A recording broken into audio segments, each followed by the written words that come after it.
My name is Amelia Roper. I'm a playwright. I'm an Australian playwright who lives in America. And I'm Kate McConnell. I'm the drama working with Amelia.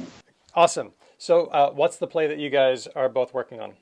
Two Gentlemen of Verona. How far are you into the process? So we did, Amelia did the first draft of the translation, and we had a reading for that, sort of a sit-down reading workshop thing in New York back in May. And so now she's been working on the second draft. And what's that been like? Brilliant. I'm having a lot of fun. It feels very humbling and exciting.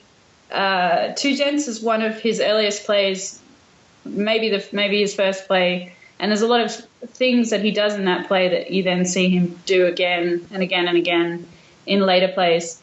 And as a young playwright, it's sort of like an apprenticeship, which playwrights don't get.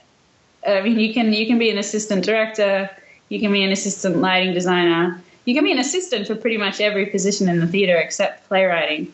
You can't really learn from a master playwright in the same way, and spending a lot of time with this text has really felt like that. And also, it's not that you're spending time with an established older playwright, you're actually spending time with their younger selves. So you're kind of spending time with them when they were trying to figure things out that you're trying to figure out, which has been just an extraordinary opportunity, to be honest. Yeah. So the brief was to modernize Shakespeare, but don't change that much. How did you understand what you were supposed to do with all of this? Yeah, there's a lot to say about that, but I think the simple thing for me, modern English is interesting also, and this is fun just because you're an Australian podcast and this is an American project, is even the conversation for me about what modern American English is, because it's different in different countries, a very different sentence structure, very different expectations in a conversation and the way that the rhythms of conversations work. And that's something that I've noticed in all of my plays, none of which are naturalistic. I don't write naturalism. So it's always about rhythm, but it's still culturally there's definitely language differences. So that's kind of fun. And then it's more about access for me, which it always has been, which isn't necessarily even about making it current, but just making it fun for me or someone like me who actually has a very small vocabulary and uses a lot of small words and believes in small words and the power of just being very simple, and has to be very simple and on point and precise, especially in comedy. So just going through and circling words I didn't like the look of. Finding a word I liked better. And by like the look of, I kind of mean knew what it meant. Oh, I didn't know what it meant. Okay. It's sort of that. So what are some examples of words that you circled? Oh, there's so many of them. Well, see, this is why it's fun to have a Shakespeare scholar dramaturg friends, because we can have conversations about what things meant as we go along, and we will attempt to find a specific example, but just trying to figure out who these characters are and what their intention behind saying things is, because ultimately the language is very important, and for this project, in a way, it's everything, but also these are characters who are choosing to say things or not say things, and choosing the way that they say them, and certain class structures that require certain levels of politeness from some characters and expect obnoxiousness from other characters. And so that actually is an element that's very important to me politically in any play, but particularly this one and this project. So a lot of the time it was actually about how can we make this moment more pointed. Mm-hmm. Yeah, and so I come at it from the I have a Shakespeare background, and so I come at it saying like here's the understanding of this particular word or this particular line, but there's always leeway, because there's context, there's character, there's a lot of stuff to be unpacked in there. You're looking at this language being chosen and used in a very particular way. So as Amelia's coming in and figuring out like, okay, well, here's what I understand the characters are trying to do in this scene. why are they giving me this 4-line long metaphor about jewels? Like, why are they doing that? And so then we talk about like, okay, well, it's about like, it's about excess. It's about how precious this thing is. And it's about like, they just can't stop talking about this girl because she's the most amazing thing ever. And so they have to go on and on and on, so it's about like finding ways into the language that makes the language work for us now, and then see what happens to the word choice. Okay, so it sounds like this isn't just lexical at all. You're actually doing a lot of working with register and looking at high language and low language and using those to show how the characters are accomplishing their goals. Yeah, absolutely. Because actually that's how language makes sense to me as a writer who's decided to write dialogue and characters. Yes, absolutely. And sort of a decision that I made early on was that this play really makes sense if you think of all these characters as being about 13 years old, especially the boys being super young. So when they talk about girls in really kind of violent, obnoxious ways, and when they do things that are kind of horrible, it comes from a place of they're going on and on about what women like, and they've never touched one.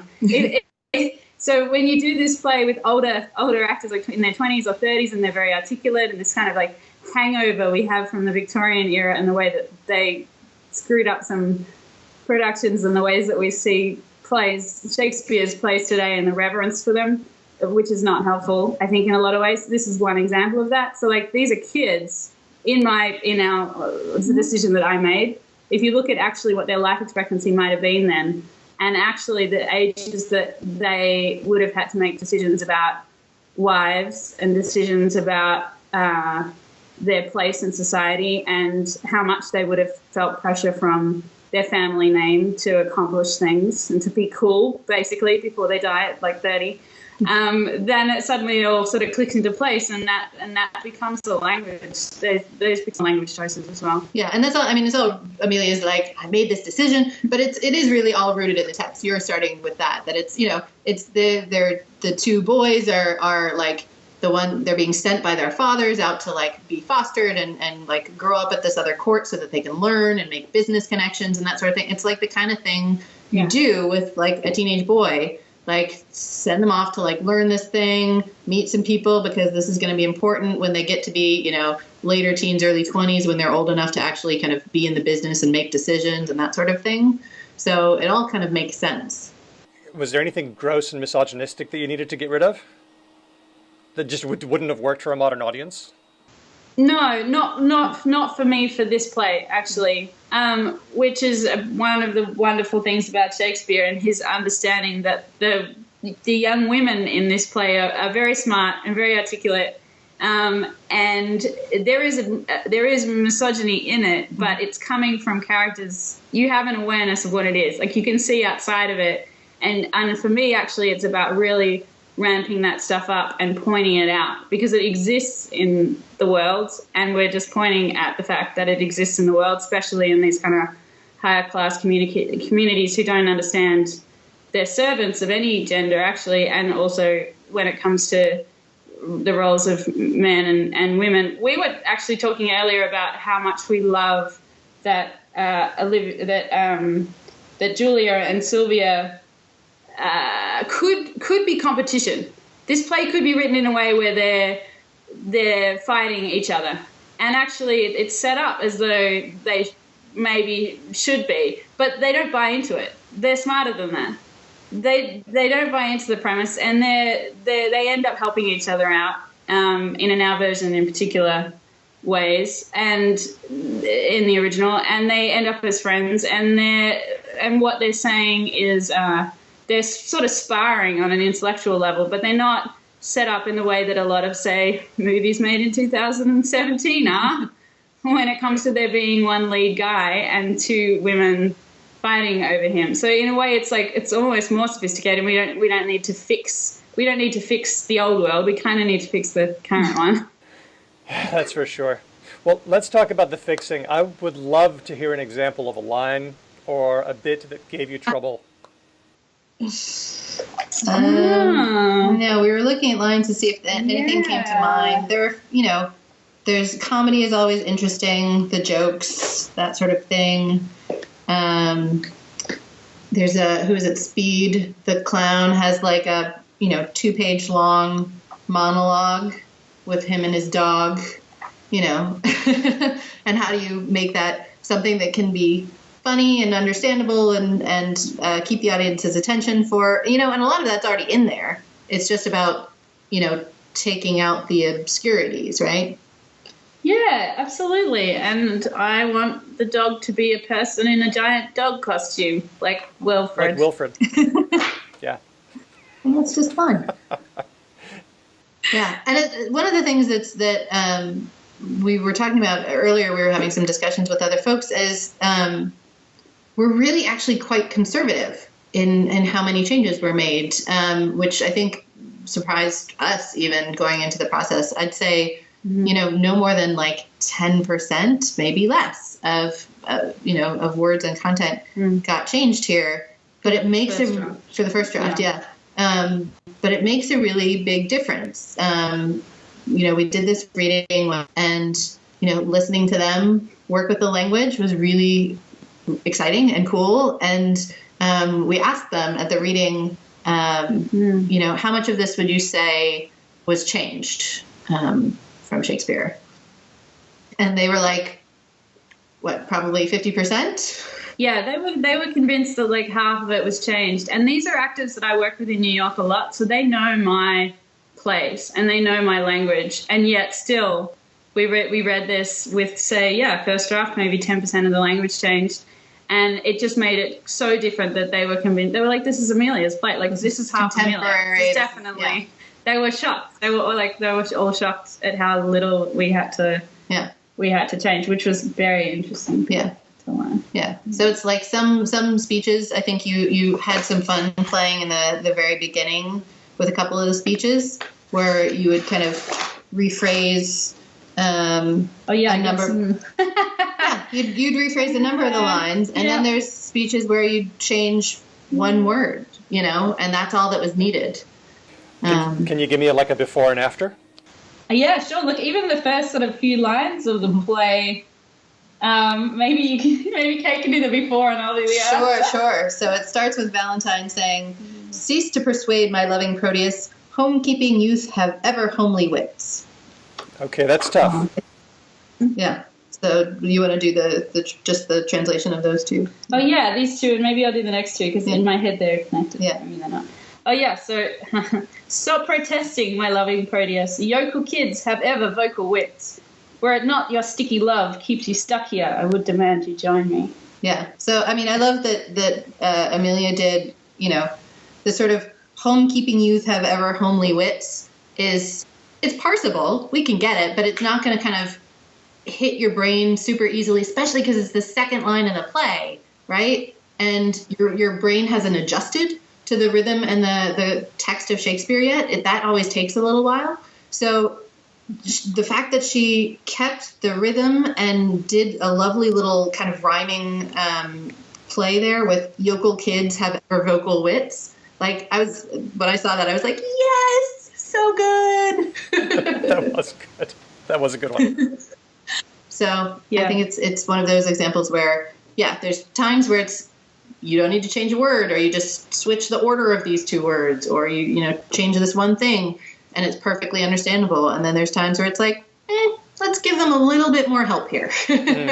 Do another one. Do another one. This is exciting. Oh, we got to find another one. The other thing I would say on that is in terms of the beginnings of plays. Not that we won't pay absolute attention to every single word in every scene, as I do in every play I write, but this idea of needing to earn trust as a playwright in the first sort of 10 pages or 10 minutes of a play, and that's actually real. I mean, that is true for everyone, but I do think that's gendered. I do think that I write dark political comedies, and I do absolutely feel like women have to really earn it.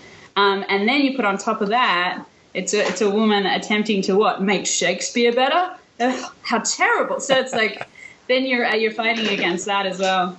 Is that the reaction you've got from people when you say, "Oh, I'm redoing a Shakespeare play"? There's been a larger conversation in the community about people that are really for it and people that are really against it. I've sort of stayed out of that a little bit because for me, art is art, and I'm an artist and I'm working on the art. And in a way, I don't even buy into the premise that I need to defend it.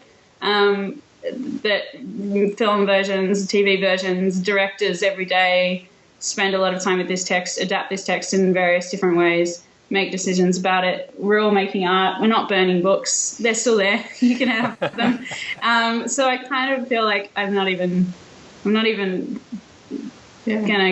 go into it. I saw when the announcements first came out, it was all over my Facebook page and Twitter and everything else, and people were having very strong opinions about it. And it was like, I don't even need to have this discussion because it's like, it's not a zero-sum game, guys. Like, those words are still there, and we're creating a new thing with different words over here, and it doesn't affect that one. We were talking about, I think the impression is that, you're creating this lesser thing that, this knockoff that then theater companies are going to want to do that instead of doing the hard work and doing the original Shakespeare.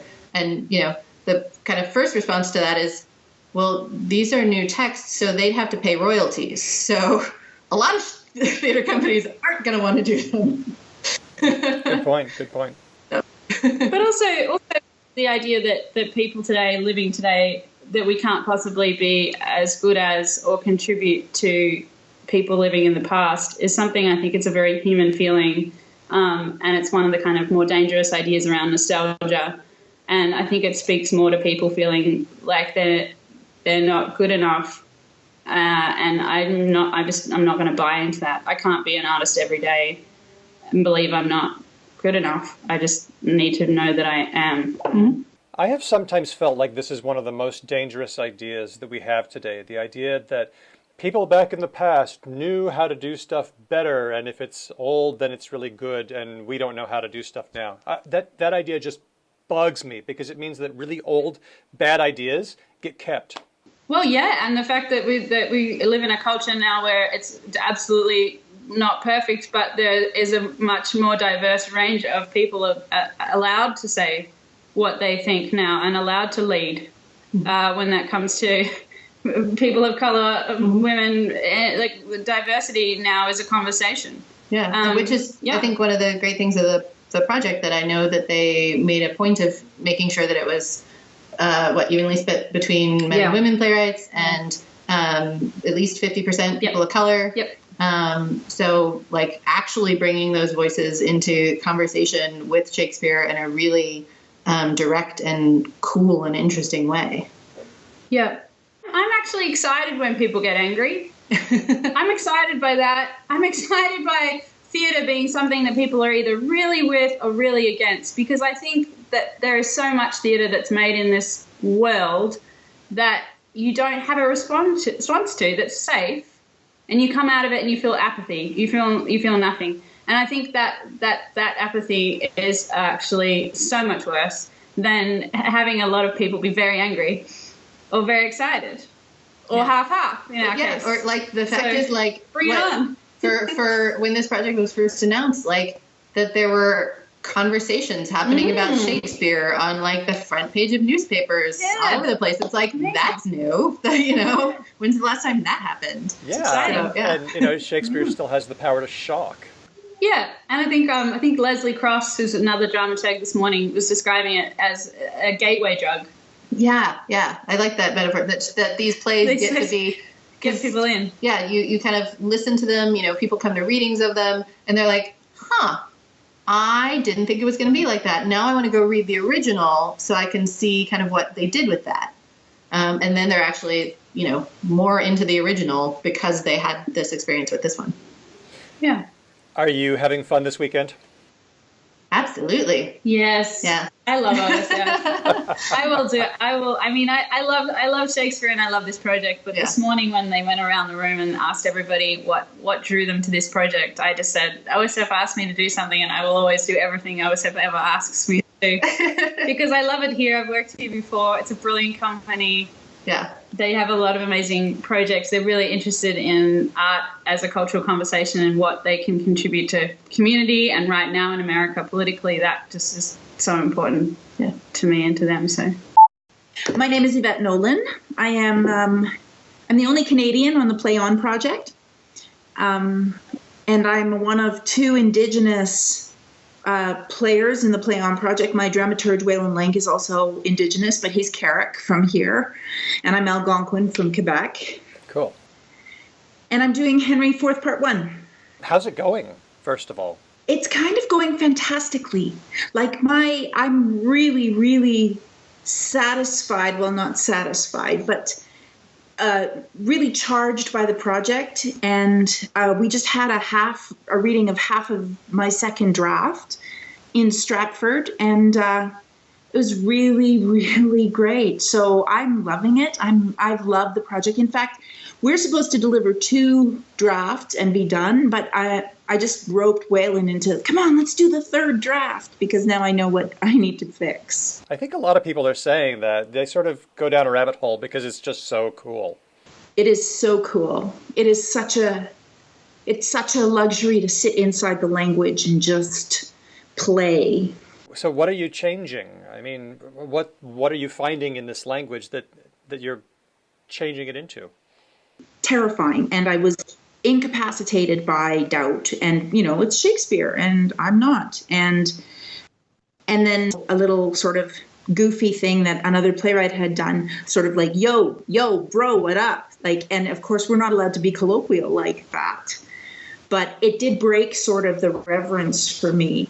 I thought, okay, I'll just do a first pass and I'll just change the these and the thous to the yous and the hasts to the hases and that sort of thing. But once I was inside it, it's all about clarity. It's all about, like, I'm, as an Indigenous person who does not have my mother tongue, my mother's language, I understand the power that the language gives you. And the purists have all been sort of saying, like, people should just learn the Shakespearean language and, and shaking their fingers at us. But if I believe that everyone deserves Shakespeare, everyone deserves to be able to get inside it in a clear way. And what I find with the translations, at least with my translation, is it removes the moment of translation from the actor, and they're allowed to just stay inside the story and the language and the rhythm, and they don't have to stop and do the translation or go to their bird book or whatever. They can just do the work, and then the audience doesn't get thrown out. Is that the kind of reaction that you're getting from people, that a lot of purists are having a big problem about the project? The purists, yes, they always say, I'm not a purist, but, and then they sort of attack you. They have been articulating sort of their discomfort with it. But again, as someone who understands that language is power, I don't need you to hold language over me, right? So I'm kind of democratizing Shakespeare so that everybody now can be inside it and be listening to these stories about power and about class and about war and about all of these things that we actually are really, really grappling with as a society right now. Yeah, very much. So can you give me an example of a line that you that gave you a challenge in translation, or one that you just thought, yeah, that was really good that I did that? I wish I'd been sort of thinking about it. When I heard it read the other day, because I was like, sometimes I was like, oh, that's good. Oh, I wrote that. I can't give you one that I'm particularly proud of because there's so much. But I can just tell you, like, I love the moment after Percy dies in Henry, and he says, and Hal says, and food for worms, dear Percy, right? And then he says, when that this body did contain a spirit, a kingdom for it was too small a bound. But now 2 paces of the vilest earth is room enough. This earth that bears thee dead bears not alive so stout a gentleman.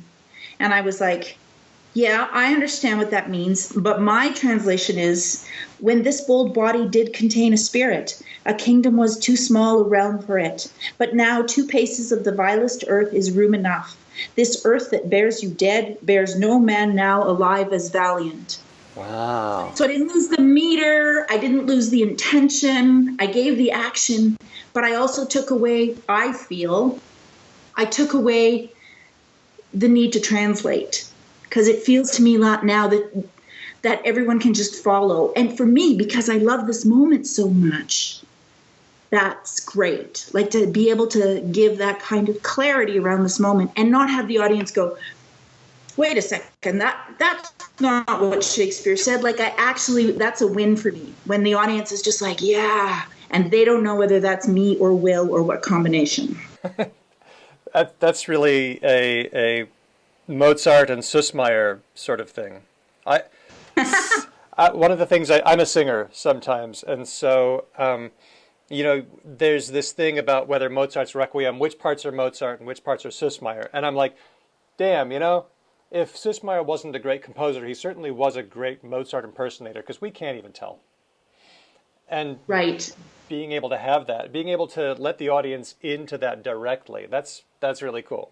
And in the end, it doesn't really matter, does it? Because we're only that good because we aspire to be Mozart, or we aspire to be Shakespeare. And so it's like, it's elevated my own work to want to play with Will in this way. Does that mean that the stuff that you've been working on subsequently feels different to you? Like you took a skill away that you're now using elsewhere? Well, I write my own plays very sparingly. I have way less words in them than other people. And then being inside of Shakespeare, there's all these words. And so it's an interesting sort of counterbalance to my own practice, which is putting the right words in the right order and using very few of them. Did I acquire a new skill? It feels to me like going into the Shakespeare and sitting in the work for that long is restorative. It fills me back up with words. Yeah, sometimes it's good to do things the opposite of how you would normally do them. Like your normal ritual, don't do that. Absolutely. I think one of the gifts of this project is they gave us all a dramaturge to work with. And my dramaturge today, Waylon, was talking about how he didn't really know what he was doing, and he just sort of gave me deadlines and then read what I sent him. But what was so useful about that was he was like my safety net, and I could do anything inside the text knowing that he would catch my mistakes and he would challenge the things. And so it was like so freeing to just not be worried about anything. So for me, the dramaturge playwright relationship has been very, very fruitful and safe. It's made the whole project feel so much safer for me, because it's scary, taking on Shakespeare. Well, I love that it's being done. I mean, I think I said this a couple of years ago with Louis. Shakespeare was language at a certain time, and now we're getting a chance to see this at a different time. And I really think of this whole project as kind of a landmark, really, in not just Shakespeare, but in language itself. I agree. And I think the times have changed. They didn't change so much for so long from Shakespeare's time. And then they started to ramp up. And now I think it's so different. And we live in such interesting times that now is the time to actually take a look at the language and see what we can do to bring us all along. So I'm the assistant director of the program of Play On. And my role with the project is sort of in a producing capacity. So I oversee all 39 of our plays in terms of shepherding them through their development process. So part of the program, part of the grant, provides funds for each of these projects to have both a reading, like a one-day reading with a group of actors, as well as a multi-day workshop with the text. And because we actually develop the vast majority of this work away from Ashland, so a lot of my job is actually maintaining relationships with theaters sort of all over the country and actually around the world, because we've been developing internationally as well. So that's it's like many things about this project. It's a simple idea, and the complexity of it comes in volume. The fact that we're doing this 39 times, that's a lot of events to coordinate over 3 years. So it sounds like incredibly logistically complex. How has the weekend been talking with all the playwrights and dramaturgs? It's an overwhelmingly exciting environment to be in. This group of artists, bringing them together and getting to spend time with them just to talk. Like, we don't even need to talk about the project. Let's just all chat, because we're all doing like such crazy things from all over the place. But getting to hear them talk about process, getting to hear them bounce off of each other, it's an invaluable experience. Part of the reason why these convenings, which are built into our budget for one a year for each of the 3 years, part of the reason for that is because Louis Douthat, the director of the program, sort of identified that playwriting is actually a pretty lonely task.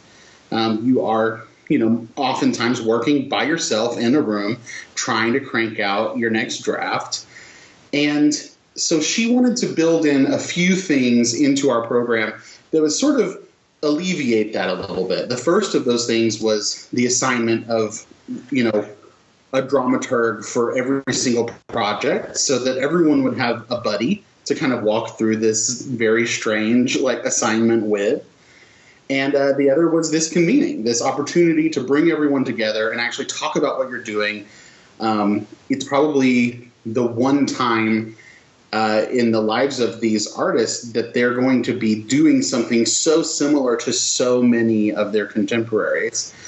So it's a really unique opportunity to exchange notes, talk about process, and to share work and get advice and tips and recommendations. It's a really fun experience. Plus, they get to come to Ashland, see a few shows, hang out in the mountains. We're going to go whitewater rafting tomorrow. So it's a very Oregonian experience. Wow. The word that I imagine, just from talking to Amelia, Jane, and Yvette, is just, it seems really inspirational.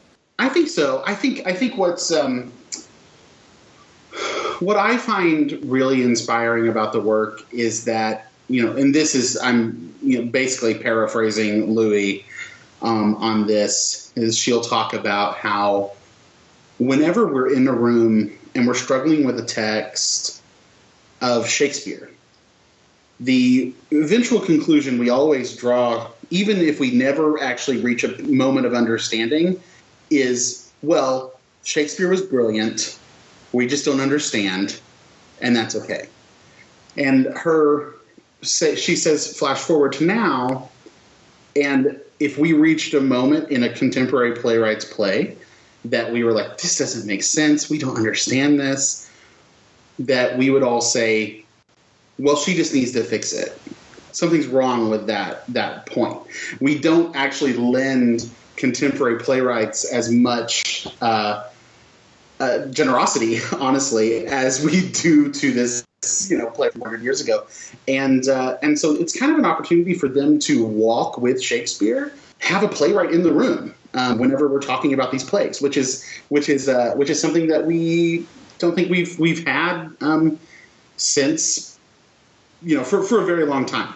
Actually bringing a dramatist into the conversation it's been exciting. So having them all here, I'm just kind of blown away by the amount of talent that we're surrounded by. Yeah, that's I got that impression as well.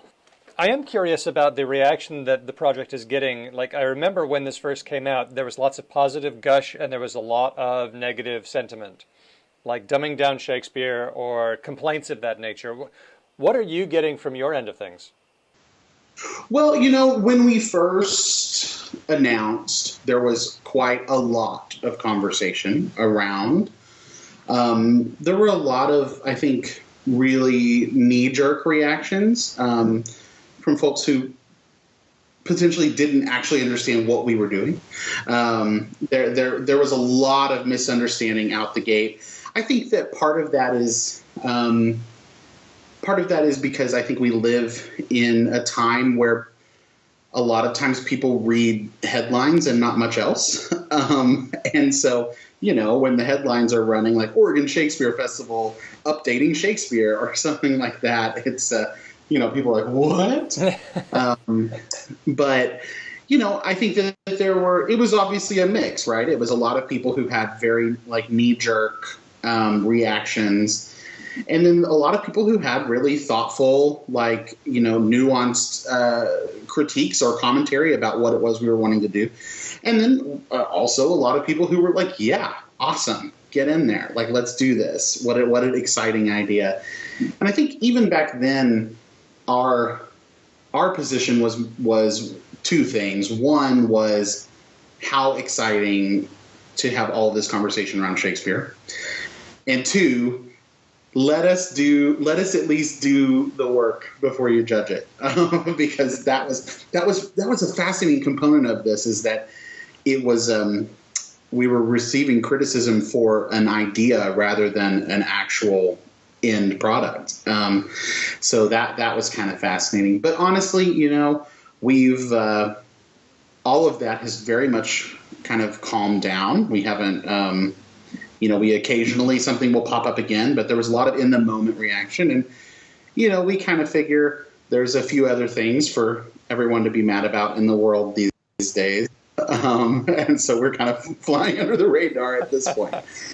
If anything else, one thing that we have done is sent a cohort of playwrights out into the world with a level of understanding of the writing of Shakespeare that, is not only going to help others as they share their work forward, but also helping them as they kind of go on their journey of writing from this point forward. Hello. Hi, Daniel. I'm Migdalia. And I'm Ishia. Hello. Great. Nice to finally meet you sort of face to face after our chat a couple of years ago. Yes. How's the weekend going? Well, we're having a great time. We are, yes. Much to our, not to our surprise totally, but we didn't know what it was going to be. So it's been really good. It's been good to share war stories and actually see that everyone has the same struggles with the language and with the plays and also the same kind of triumphs with it. Okay, well, let's start with that then. So what kind of problems are we seeing over and over again? What are we seeing? We're seeing problems with how far you go, definitely with problems with comedy, yes, because how do you translate the jokes? Oh, do you? And if you modernize them, do you take them out of the context in which they were supposed to be in? So that you're changing jokes. You can't just make them funny jokes. They have to be jokes in the right context. Yes, that add to the meaning of the play and the through line of the play. Okay. And the inspirations, what are the triumphs that you're having or that people are mentioning? Ooh. Well, I think for me, it was about feeling entitled to that language. Like saying that because I pursued this translation as if I was writing a play, the way I write my own plays. So that meant I did research that wasn't just about looking up words in a dictionary. I actually went to the Isle of Iona and I visited Macbeth's grave. And I wanted to feel like I'm walking in the same shoes. And what would that mean? I'm curious about this idea of feeling entitled to Shakespeare. What's behind that? What's behind that? Years of colonial thought? Yes. Or colonialized thought? And terrible snobbery. And being a woman? Yes, and appropriation. Mm-hmm. Yes. And being a woman of color? Yes. A dramaturg of color? Being a playwright and an actress, not who haven't been given like a stamp of approval as masters of our art, although in our own minds we are definitely masters. Certainly. We're lovely masters. Yeah. But wanting to feel that you're doing a just job, but also that you're doing it in a respectful way.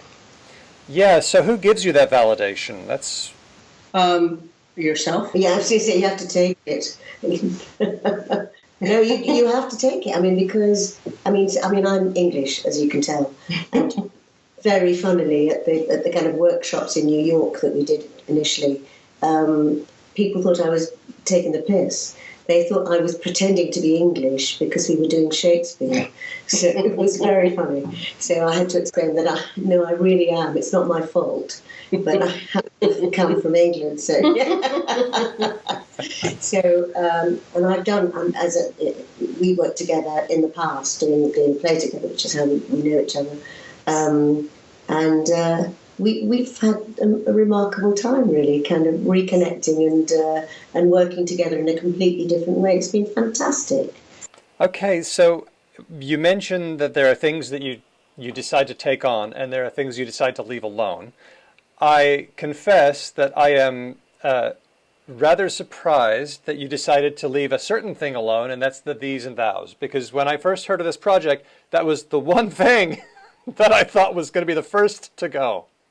What's going on there? Well, I think for me, it's each play is going to make their own decision about that. For me, I felt like I didn't want to change anything that was obviously clear. And I didn't want to change it for people who are stupid. I didn't want to start thinking. Yes. I'm sorry. I didn't mean it that way. But I mean, I didn't want to assume that the audience has like a shortened brainstem or something. It's like we understand what thee means. We understand what thou means. And because it's archaic language does not mean that it isn't present. I also wanted to leave it in the case of this play, and I think in all of his plays, the thee and the thous are reserved for personal, right? Yes. For the personal address. Yes. We don't have that address anymore. Yes. So it's important when he made the choice, because he has yous in his play too, not just these and thous. So the idea that the thee and thou is there had a purpose, and I didn't want to erase the purpose if it was already clear. That is just fascinating. Okay, well in that case, if the these and thous are staying because they have a function, and they do, what did you find yourself changing mostly? Can you give me like a before and an after? If we could remember, we would. Or here We've got the scripts. They were things that were about war, things that were about place, things that were about, what's the thing about the mercenaries? Yeah, here we go. Compel these paid soldiers, no sooner justice had with valor armed, compel these skipping kerns to trust their heels, but the Norwegian lord, surveying vantage with furbished arms and new supplies of men, began a fresh assault, and that became compelled these paid soldiers to turn their heels, but Swino, the Norwegian king, sensing advantage with replenished weapons and new supplies of men, began a fresh assault. So we understood that, but we didn't understand because we don't know what kerns and we don't know what those archaic words we don't use today. So that sort of thing. And also naming the Norwegian lord was important, because he's named later, and it's like, who's Swino? Yeah. Like, oh yeah, he was the Norwegian guy mentioned in the first act.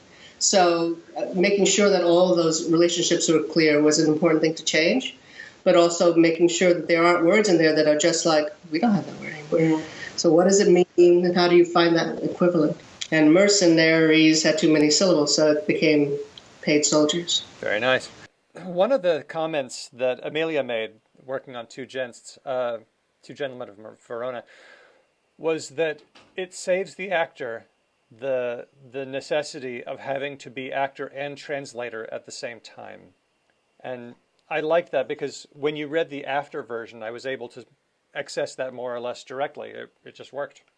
That's the point. And so sometimes as an actor, you feel as if you're explaining things, whereas you want to just be things and say things. So without having to, there's all sorts of things about, certainly the comedy, it's very obvious that when people are trying to say they're making a joke, and you just want to make the joke, you just want to say it, as we do when we speak. We don't want to have to explain that we're being funny or we're talking about something sexy or naughty or, it's ridiculous. Pointing at body parts and exclaiming. Yeah, it's bad acting. We don't like that. At first, when we talked a couple of years ago, we mentioned that the people had reactions to it. How has the reaction been to this work? Well, I think it's still undercover. I think it's yet to be discovered because it hasn't had and most of them have not had big public reading. I've had some readings, but it's been a small inner core. It's been with actors that I've been working on. So until we have that big audience, we won't know what exactly that reaction will be. I know that other writers are still skeptical who are not involved in the project. Like, why the hell would you do that? Why do you want to fuck with the master or whatever it is that is in their head about what should be done? You know, it's sacred work. And we were talking. Ishia and I were just talking about why is it important to work with sacred work? Because it should be profane, because it should be theater. It shouldn't live with the gods. It should be live with on earth, and it should be open for everyone to understand. And that's a good goal. Not to make it dumb and not to make it simple, but to make it understandable and clear and still have the same passion and emotional through line. Very important. It was really hard for us and quite a lot of people to understand at the beginning, I think, because we didn't know what it... And the Hitz brothers have been extremely smart in a way, which, as I said to Migdalia earlier, that's probably why they're millionaires and we're not, because they went from left field, and without necessarily knowing the detail of it, they knew that it was a good idea to take it somewhere else. And I don't think we did, because we were more entrenched in the world of it. So we didn't twig that it was a good thing to do until we worked on it. And then we realised it was a fantastic thing to do. So we've learnt by the process, I think. Absolutely. As far as the process goes, do you think that having been through this process is influencing your other work now? For me, yes. Right now I'm working on one play about Chekhov and another one, and I'm adapting a short story by Colette. So I'm working in a Russian world and a French world, and I'm a Puerto Rican gal, and I'm feeling entitled to all of it. And actually, I feel very liberated by having done this, because I feel like, I understand it so completely, and it was hard work to understand it, and understand it from the inside. You know, besides going to Macbeth's grave, also going to each word and saying, "Is this necessary? Is this clear? How can we change it? What is so entrenched in the mind that we can't change it? Because people know these speeches; they're famous. In the case of Macbeth, it's like, and how much of the stuff that we translated that people don't usually get to hear, like most of the fourth act, the whole Malcolm and Macduff scene, right? So I feel like we've restored his text to him. It's true. In a certain way, because it's like now it can all be done. You can't say, I'm cutting this because I don't understand it. Which is what you do in most productions. If there are bits that get in the way or seem too lengthy or whatever, you just cut it. That's the norm. But we weren't allowed to cut at all.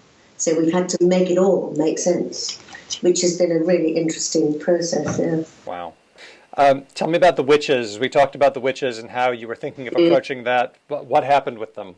Yeah, they're out of control. So the thing about the witches is, in the original text, the witches foretell the future. In my text, the witches control the future, and that to me is what makes them modern. Is that I'm writing from a woman's perspective, and in what I hope is the future. The future is a woman's world. How these women actually are creating the chaos, and why they're doing it, and how they're enabling and disabling dishonor and honor. So that's kind of where I went with it. Why did I do 60s girl group music?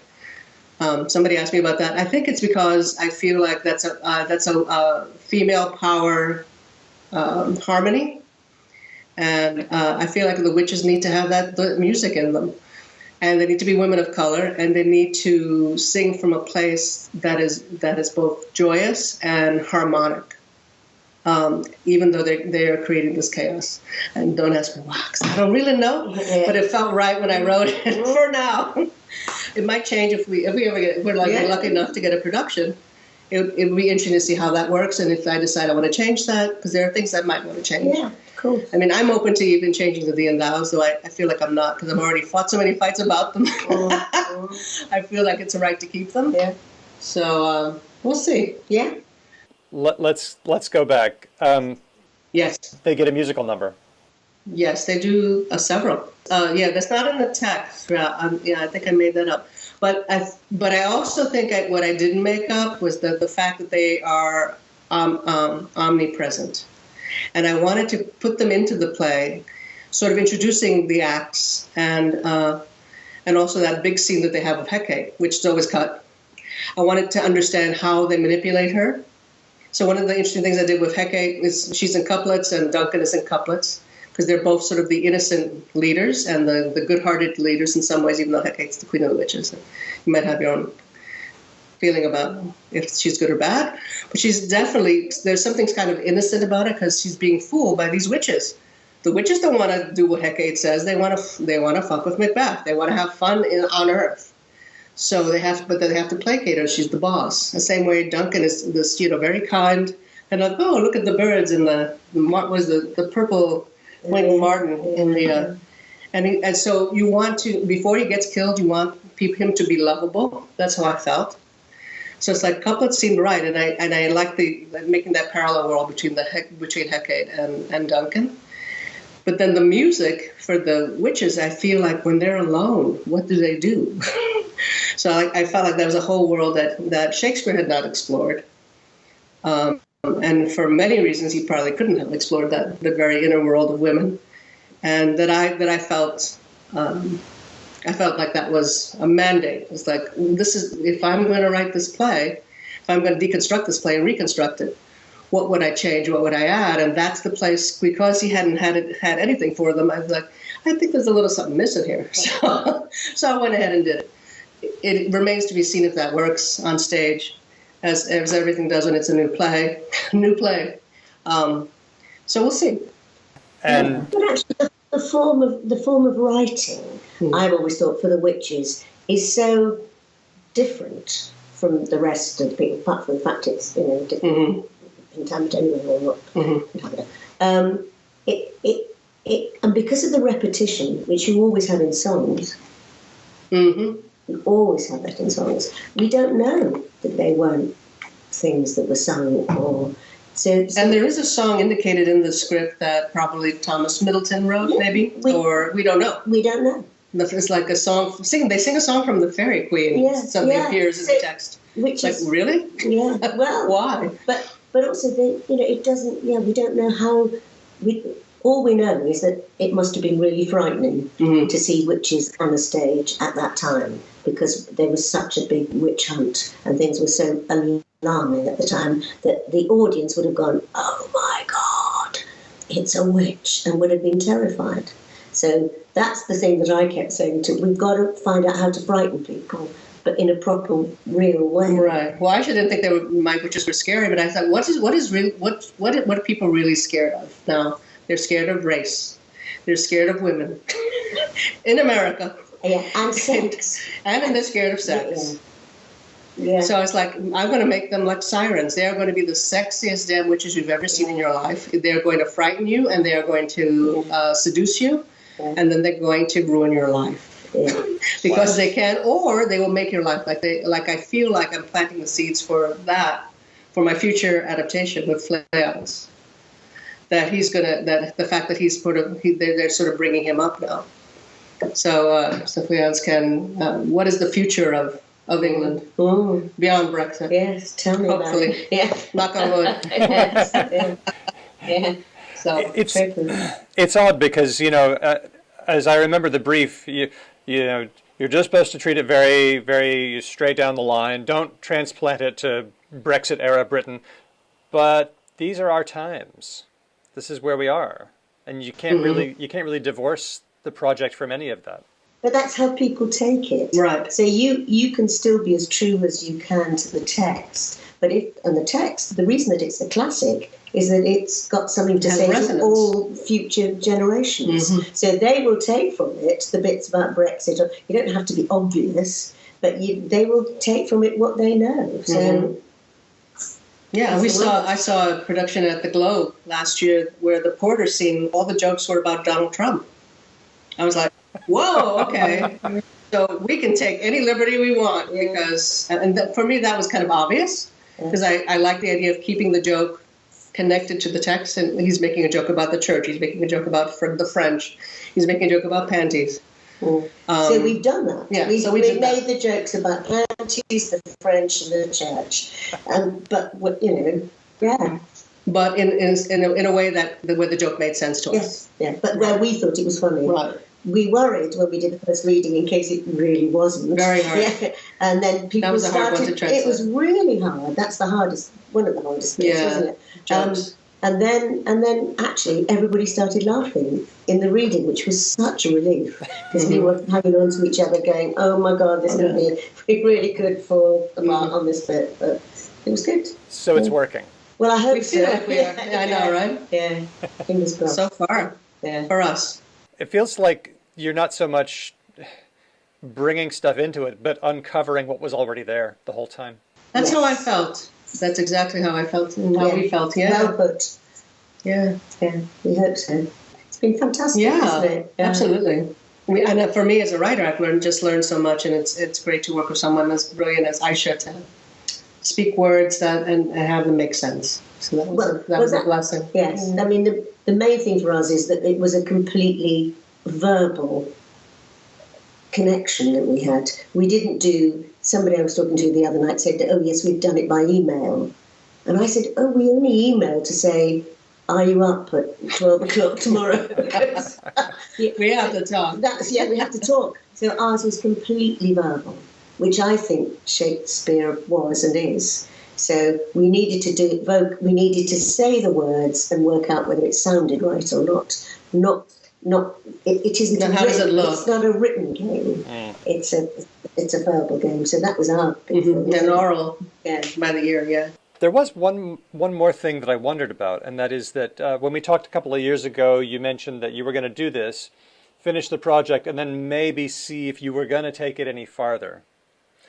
Like springboard off from there. Do you think you will do anything with Macbeth, or have you kind of done it?